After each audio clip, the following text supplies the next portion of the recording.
Oh, hey y'all, how y'all doing? So this has been a video that's kind of a long time coming. I meant to make it before now, but I've just had one thing after another coming up, and I was trying to get some specific information for you guys, but um, some of my sources didn't come through completely.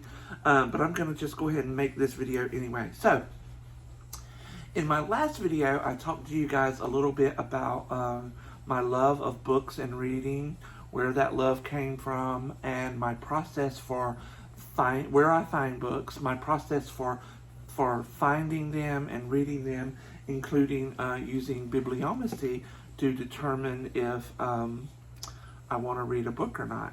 And one of those books I mentioned was called The Necklace, and it says 13 Women and the Experiment That Transformed Their Lives.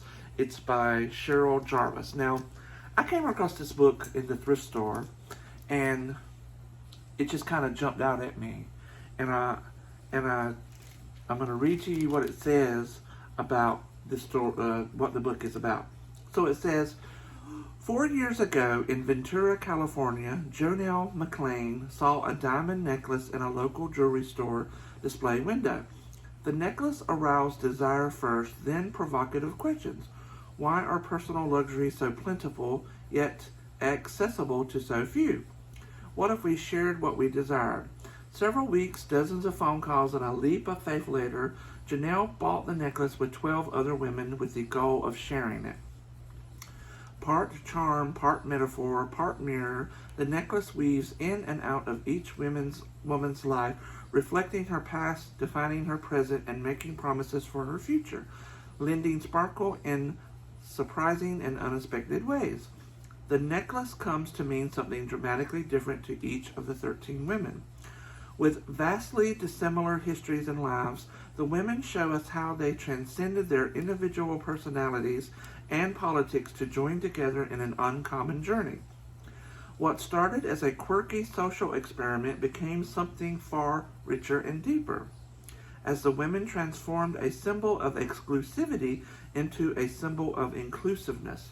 They discovered that sharing the necklace among themselves was only the beginning. The more they shared with others, the more profound this experience and experiment became.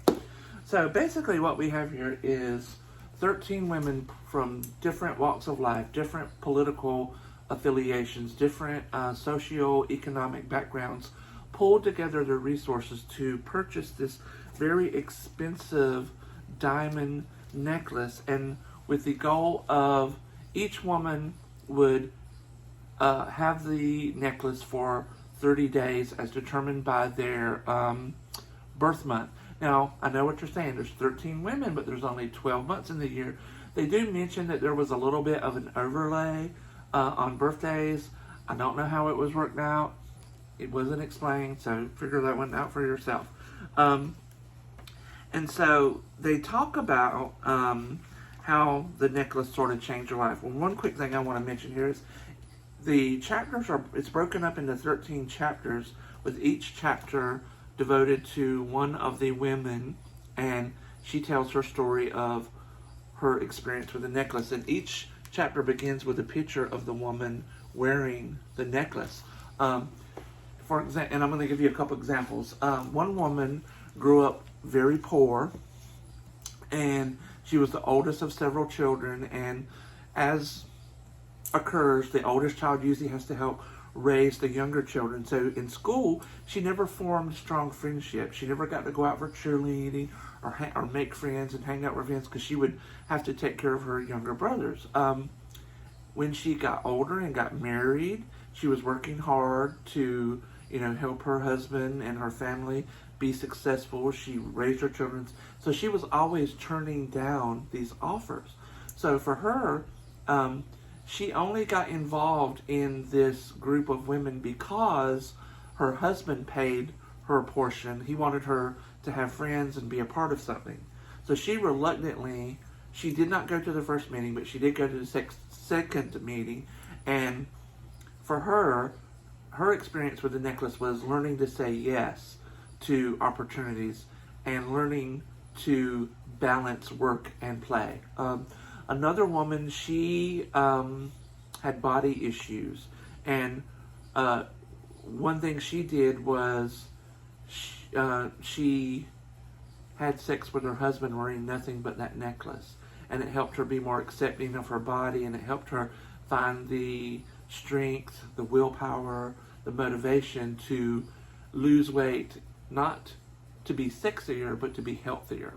And then out of this group of women, they would get together each month to pass the necklace from one woman to another.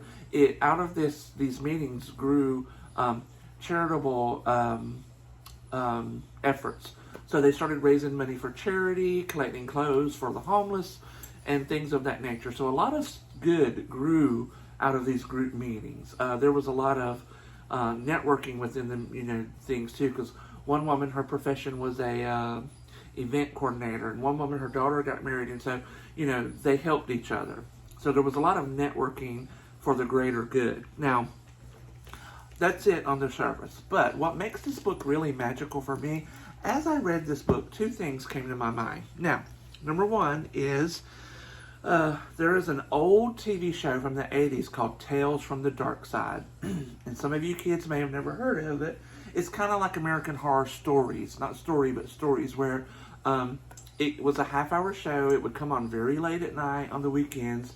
It was an anthology horror series where each week, it was very low budget. Each week there'd be a different story and a different set of characters, and it would have some element of horror. Sometimes vampires, witches, sometimes monsters you never heard of. And there's one episode called Old Acquaintances, and it's old like A-U-L-D, like Auld Lang Syne that people sing during New Year's. And it takes place in the present of the 80s, but also during the Salem witch trials. And it opens with an old witch and a young woman meeting in a cell. And these two women know each other. I watched it a week ago, so let me see if I can explain this. So the old witch is a traditional old witch. She's actually a witch. The young woman was only accused of witchcraft, but she's not really a witch. Now the old witch, she has all her knowledge of witchcraft, but she doesn't have her talisman. And it comes to find out that the young woman found the old witch's talisman in her barn, because apparently the old woman turned herself into a frog to spy on the young woman for something, and she lost her talisman, but the young woman found it. So the young woman has the power without the knowledge, and the old woman has the knowledge without the power. So the old woman tries to kill the young woman in order to get her talisman back. She drowns her in a bucket of water. When the young woman comes back to life, she talks of having left her body to go to the witch's sabbat. She meets the devil, she strikes a bargain with him, and she gets to keep the talisman. But because she refuses to have sex with the devil, he doesn't tell her how to use it. So still, she has the power, but not the knowledge.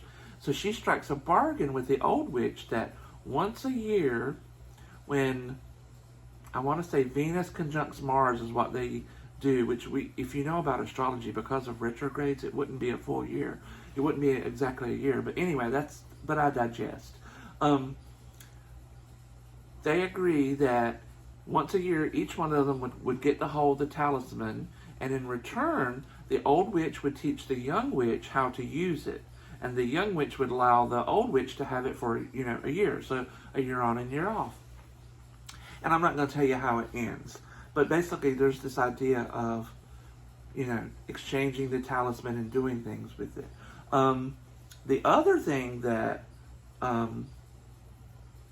came to me was in the Grimoire of Lady Sheba. I tried to get a good picture of this. I only received one picture. It was kind of blurry, so I'm not going to show it to you. But there is a hand-drawn picture near the beginning of the book that shows a beautiful necklace. I think it has a name. I forget the name of it. And supposedly it was passed down from high priestess to high priestess within this coven, and it represented her power, her station, and it was like an heirloom within that coven. So then we go back to this book, and let's think about this again. 13 women. 13 is the usual number of a traditional coven. The necklace is their talisman, and each woman gets to have the talisman for 1 month or 1 lunar cycle. And they use the power of the talisman to not only transform their lives, but the lives of people around them.